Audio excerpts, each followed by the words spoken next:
Hello, friend. Oh, friends. It's me, Malika, again, with another podcast, another Coco Indie Sun podcast. And today I wanted to talk about Carnival. It's today's Carnival Monday in my country, Trinidad and Tobago.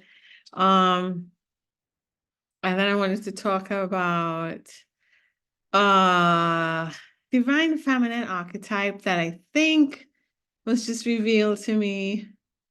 Um, and it's a Caribbean woman. So I thought that was kind of cool. And also was gonna talk about, I started over reading Bringers of the Dawn. And I'm going through it like slowly and just wanted to I think I've just read like the first chapter or so and just talk about the chapter. And I think like every time I complete a chapter, I'll just talk about it so that it's um not overwhelming, but more in depth with each chapter. Yeah, that's what I was thinking. So anyway, so the first I want to talk about was Carnival, which is um a celebration that we have every year in Trinidad and Tobago. It's usually the Monday and Tuesday before Ash Wednesday. And the thought behind that was, you get all your sins out before you go for your ashes, Ash Wednesday. Um, but it really came about, several things contributed to Carnival being what it is today, and it's evolving um every year, right? As the people evolve, so does the festival. I kind of see it as an expression of the people and where they're at mentally and emotionally and spiritually. So for me, it's not just wine and jam, which is part of it. It's cultural, it's creative, it's art, it's spirit, it's love, it's unity, it's freedom, it's color, it's self-expression. And it kind of gives a hint of where the population is, mentally. So essentially it started because the French population that was there with the cocoa farms, the French Creoles that were there, I think they had cocoa farms. Um, so I think the French never owned Trinidad, but they had a strong presence. And so they would have like these carnival balls, right, that the slaves couldn't attend. And so the slaves used to have their own little parties and mimic and just in costume to mimic the bourgeoisie, the French people at the balls. And so essentially that's how it was created. Then another aspect of it was I believe I don't give wrong information, so I won't go into that. But I do think there's a revolt and I think drumming in the streets and stuff. And so that also contributed to it. And it's just been evolving ever since. So essentially, like every year, right after Christmas, they start the carnival with a lot of parties and competitions, calypso and soca competitions, chutney, soca chutney, chutney soca. And it's a great blend with the different cultures from the different ethnic groups that contributes to the makeup of Trinidad and Tobago and the people and the food and the music and the dress, the wear, the way of speaking and communicating and yeah. So essentially Carnival is just an extension of that, a beautiful extension of it to me. And so they have the music and stuff like that, but the ending of the celebration, the last 2 days, is a parade of bands, where people dress in costumes with different bands that have different themes, and they represent these bands and the competitions on the stages. Sometimes they don't even go to the stage anymore, but that's the highlight, right? To cross the stage. And yes, they're on the street all day parading with the music trucks and dressed up in their costumes, depicting whatever theme the band is depicting, and each band has like several sections, and the theme will be interpreted in the several sections of the band. So a lot of room for creative interpretation. And then, of course, your own individual self-expression of that same costume with, how you wear it, what aspects of it you show off more, your makeup, if you wear makeup or not, stuff like that. So, but what I love about Carnival is having a discussion. And someone said, well, it's not of God. And I said, well, it depends how you look at God, right? It's an expression of humanity. It's all, to me, the full expression of humanity, right? We have the traditional mask. So many characters to other people may look scary. I don't want to say evil, but scary, right? They depict maybe some dark aspects of our history in a fun and comical way, right? But it's part of us. It's part of how we got where we are today. And it's a great, to me, example of how we integrate the ego, like, our past aspects that got us here, right? And how it's still a part of the whole. Not the whole, but part of the whole, and how that aspect is accepted and loved and appreciated and integrated into the beauty of the whole picture. So we have some traditional characters such as the Blue Devil, Peregrine, Dragon, Black Indian, Fancy Indian, Jab Jab, Gorilla, Naja Blast, so Dolly, baby doll. She goes around with a lot of dollies that represent children, and then she accosts different men and say that these are their children, and they better pay her some money for the children.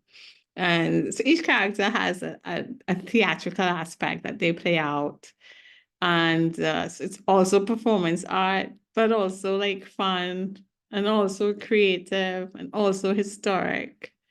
So my dad he used to play like all of them, but I think one of his favorite characters was the dragon. And so today saw a family of dragons cross the stage, and like, little kids too, but older folks too.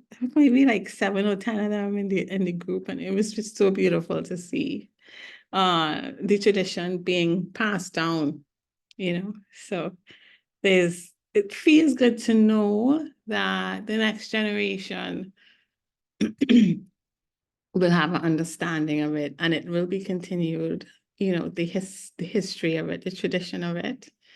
And so that was kind of cool.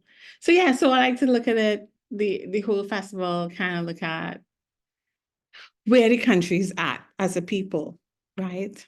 And I've noticed that this year there's a lot of little separate groups kind of doing their own thing instead of joining the bigger bands.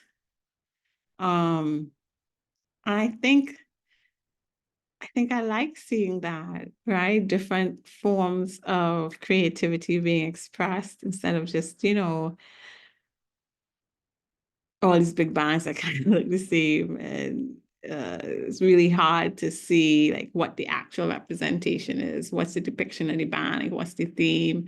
The focus kind of is drifted more from the band cohesively to individual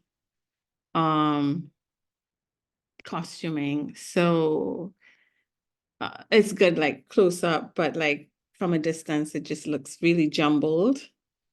And I think that has to do too with where we are as a society with individual freedom, not wanting to conform fully, wanting to have to stay in the same section and stuff like that. I'm not like critiquing it or anything like that. I'm just saying, um, it's just a shift in perspective, right? To more personal enjoyment rather than the community or as a whole representation.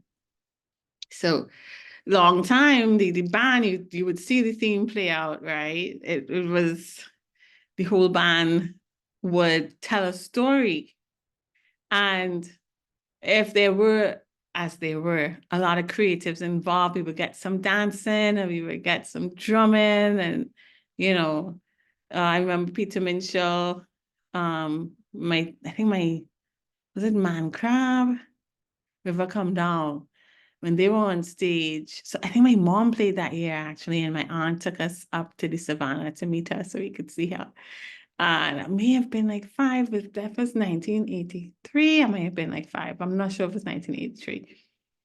But like when they got on stage, like I think they all wore white, but then like he gave them, I don't know if it's paint to squirt to show the blood of humanity. And my God, the storytelling, but the people having a time too. So it's art, but it's fun, and you're part of the story, right?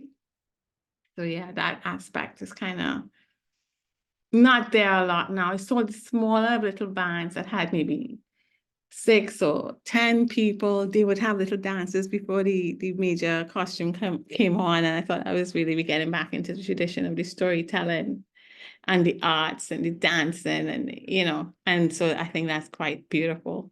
But all aspects of it is beautiful. So yeah, it looks like the people heading back to that storytelling aspect and to themselves because they're not getting it too much with the big bands anymore, right? The big bands kind of catering to um the luxury experiences, really trucks and drinks not running out and food all day, which is good because who don't want to feel good and eat and not have to stress about where they're going to use the bathroom and stuff like that. But the storytelling got lost along the way, which was to me the the beauty of the experience of everyone contributing to the story. Yeah.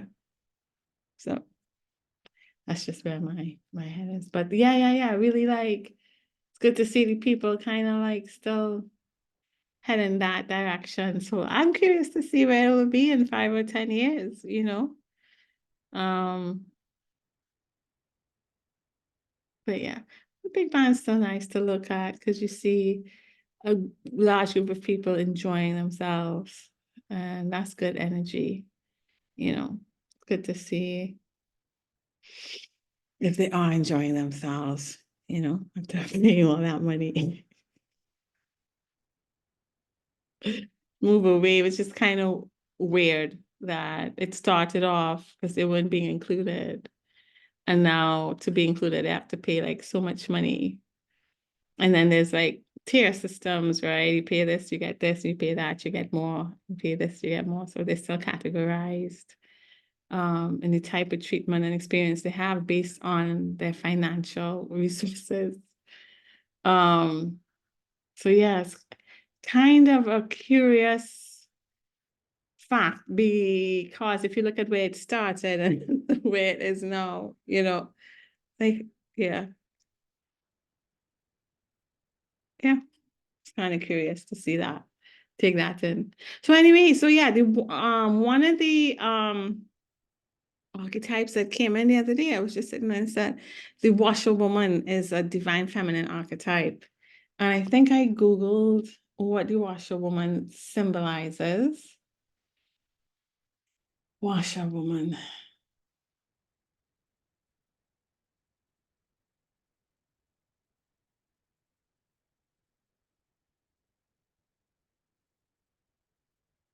Sorry, I'm taking so long to, I should have been prepared for that.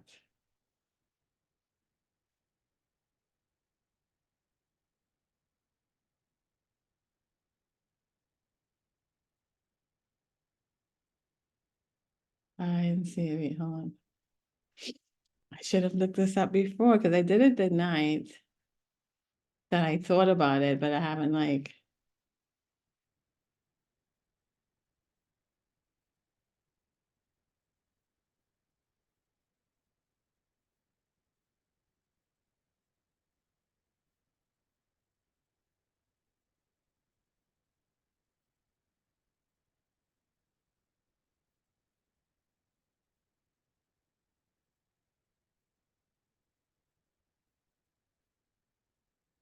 Wow, I'm getting some different things on here that I didn't get that night. According to St. Luke's account, Mary Magdalene washed the feet of Jesus with her tears at a banquet in the house of Simon. And she may be interpreted as a washer woman.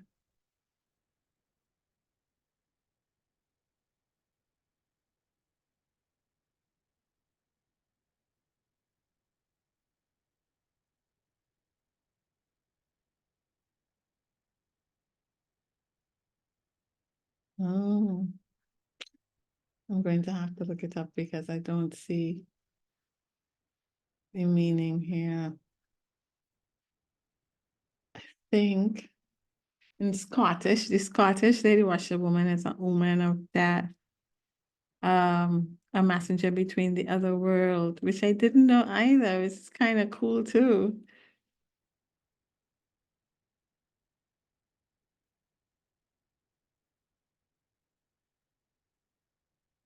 There's a bird.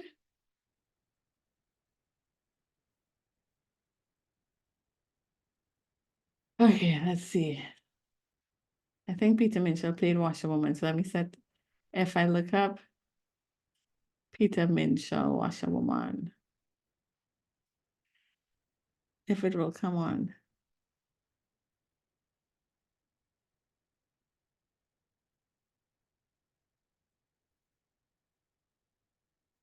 Okay, so in Peter Minshall's band, this is where I was thinking about the Washer Woman because I remember that, yeah, when he played Man Crab and the Queen was Washer Woman. I think Man Crab was destroying mankind, and Washer Woman was the bringer of love, like a mother archetype kind of.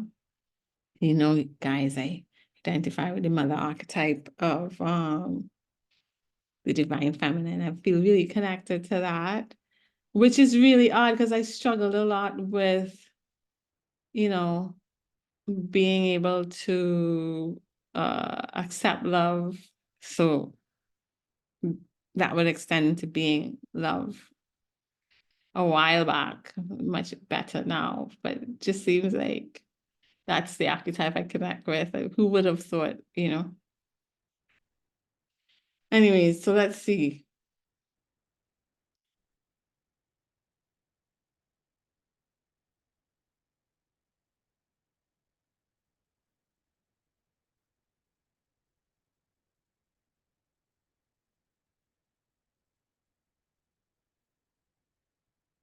Can't find even a Washer Woman in this thing.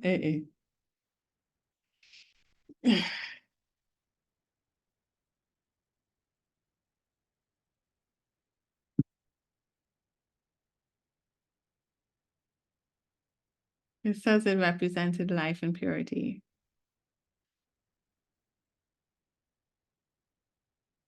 Dimension.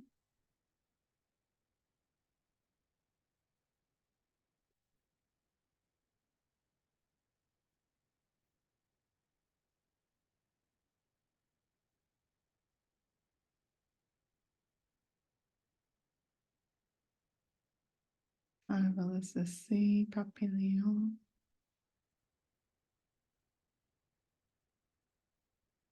River, 1983. Yeah, that was the year I was 5. And it began the trilogy of the bands that may consider Minshall's magnum opus. The queen of the band, Washer Woman, represented life and purity, and the king, Man Crab, was a symbol of greed and technological madness. And if we ain't there right now, I don't know. I don't know how more significant that could be. This was 40 years ago. Yeah. The River trilogy continued in 1984 with Callaloo and concluded in 1985 with the Golden Calabash, in which two fun-sized bands, Princess of Darkness and Lords of Light, clashed in an epic symbolic battle between good and evil.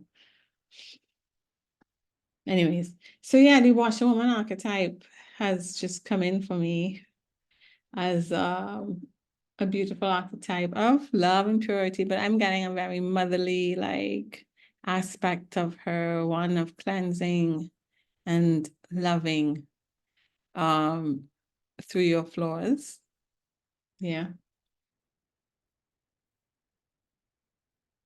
Then there's this thing.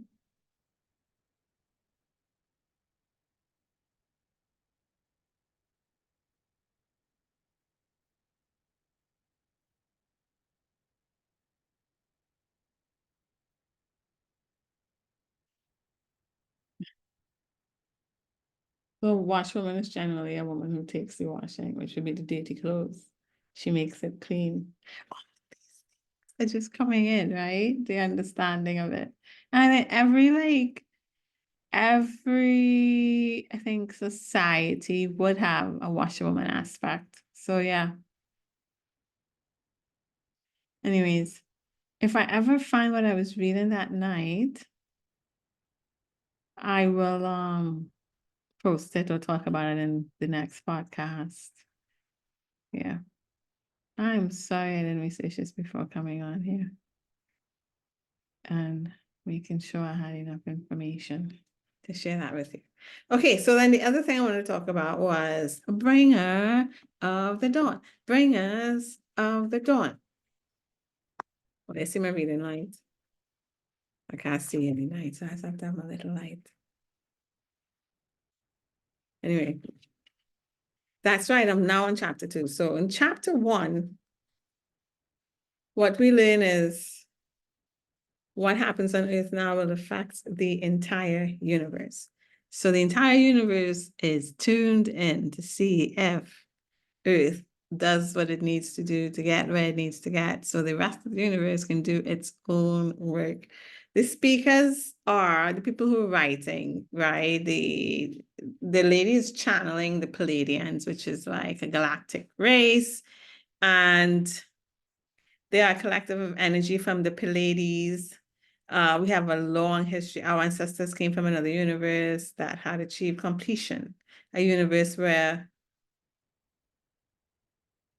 you're simply working on a planet coming to completion. Okay, so they they had completion, and now we are working on completion, I believe. And we are here to help you with that task, is what they're saying. This completion or transformation has been heralded by many for eons. It is an important time. They said like after their completion, they could have gone back to Prime Creator.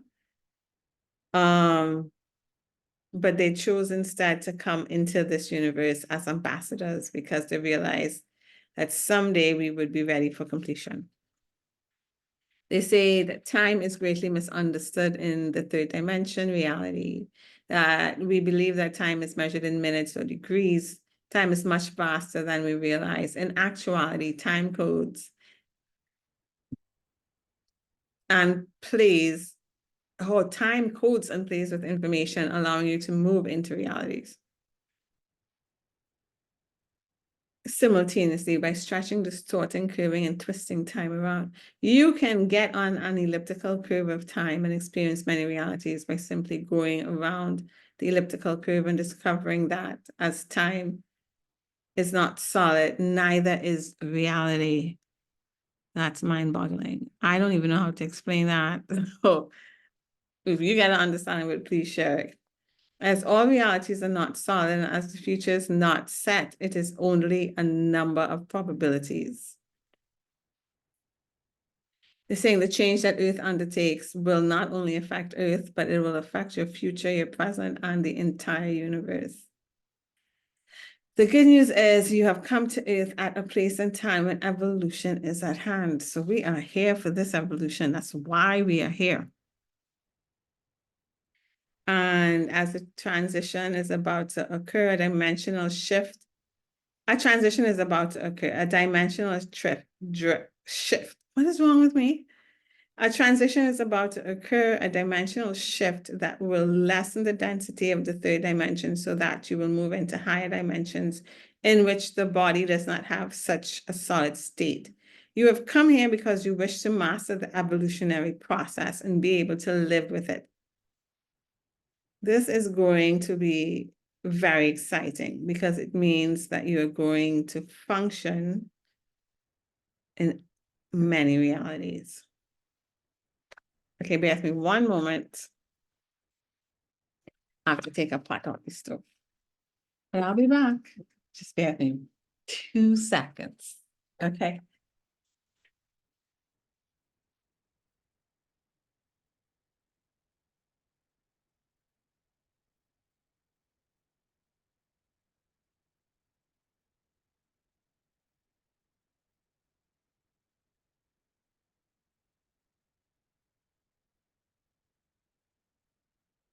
Okay, I'm back. So we're here because we want to master our evolutionary process. We want to be masters. We want to experience this. Buried deep inside of you are all the answers. The questions that come to the forefront of your minds are arising so that you can bring the answers from within your own beings. In order to achieve this, you must first believe that the information is stored there. Everything comes with belief or intention. If you believe you have it or you can do it, it looks like what's being said is you can. Humanity is learning a great lesson at this time. The lesson is, of course, to realize your godhood, your connectedness with Prime Creator and with all that exists. The lesson is to realize that everything is connected and that you are part of it all. Because God is everything. And you are God, because you are part of everything. It's kind of cool when you think about it.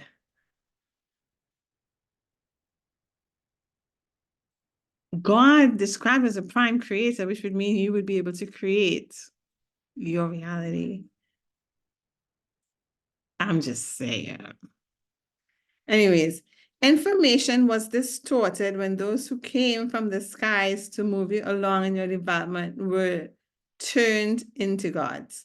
As children idolize those who can do what they cannot do, your society clearly demonstrates the same method of creating godhood. So the beings that came to help us progress, essentially, they would have been teachers, right? We promoted as gods because we can do what they could do yet. And so we didn't believe we could do what they could do, that they were special, and we made them gods. And I guess they got taken up in that, liked that feeling. And or maybe it was just too many people thinking it for them to undo it, right? So who knows?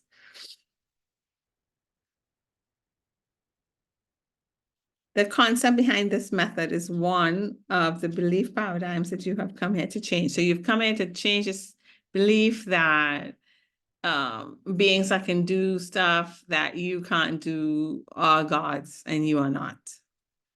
You come here to change that. You just need to understand that you can probably do the same thing if you learn, right?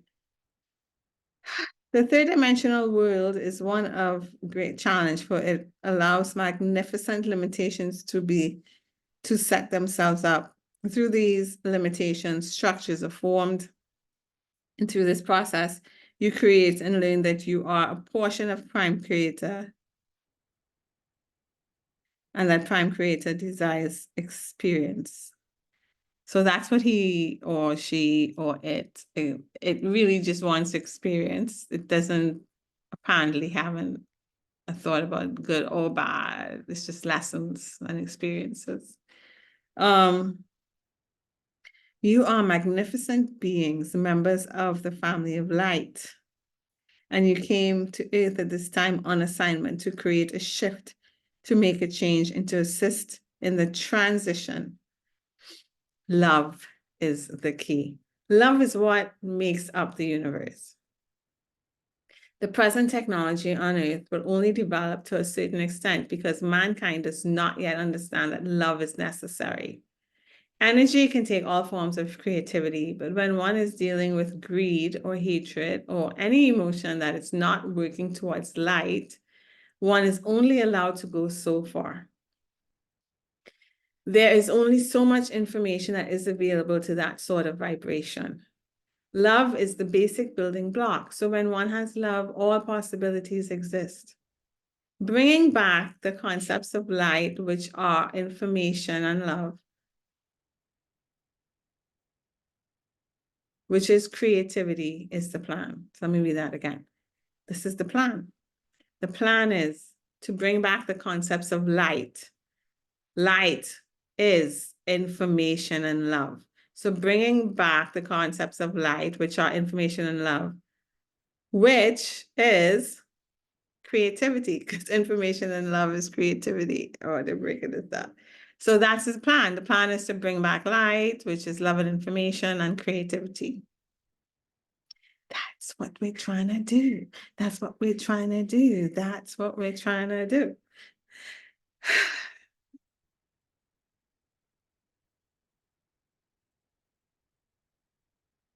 Your raising of consciousness through love and responsibility nourishes us. It nourishes the Pleiadians when we raise our consciousness to love and responsibility. It replenishes them and expands their consciousness so that they may evolve further.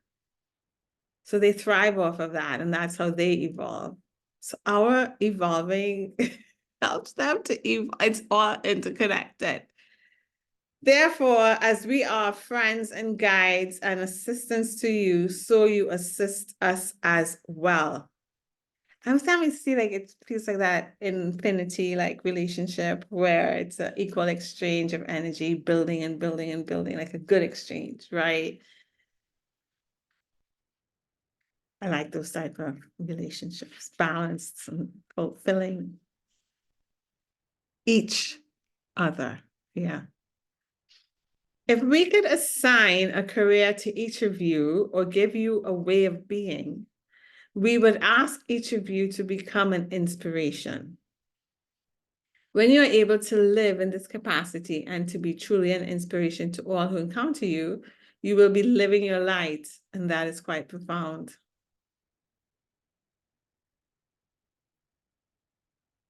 Well, so how do you become an inspiration? Because you could think, oh, just doing the right thing, but that's not it, right? Because you could be doing the right thing, but you don't love doing that. It's got to be like, I suspect, living your truth, following your heart. As I like to say, following your joy, because that's where the heart lives. And seeing how that life expands. And then it would inspire other people to want to live that. So it not only creates our own reality that we want, as the Antaka video was breaking down, right? Living in our hearts and our joy. It helps the world expand. It helps the earth expand. And it helps people like the Pleiadians also expand and evolve. Woo! So many levels to this. Light is, I'm skipping it. I'm not reading like word for word the whole chapter. I'm just like the highlighted sections that I thought stood out. Just letting you guys know.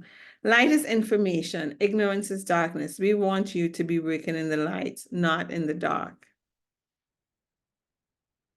We are involved in working with you because we wish to evolve your consciousness toward more free will and expression. Just as you are on assignment to change the system that you are within, we are on assignment to change the system that we are within. We are not without our purpose. As we said, we come from your future, and in certain instances, we have our hands full. We need you just as you need us. You, as members of the family of light, can institute, implement, or insert a brand new probability into the chain of realities that will implode in the next 20 years from this sector of existence, because you physically live on that planet. It is through you that the transformation will occur. What you do now vastly affects us. What happens with Earth vastly affects us. We are here to assist, to teach, and to evolve as we go through this process together. We give our vision of things only to bring you into higher consciousness. We do not wish to say that this vision and only this vision is how it is. This whole teaching is designed with a great purpose in mind, and the stories that we tell you are set up to take you to a higher plane of consciousness. That is our intention.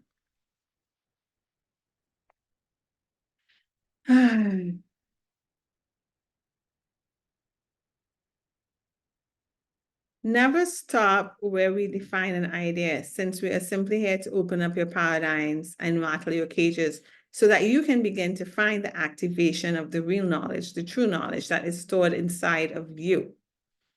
That is where the data is, and we have come to awaken it in you. So we have all the answers. They're just here to make us wake up and find those answers, ask those questions to find those answers that are within.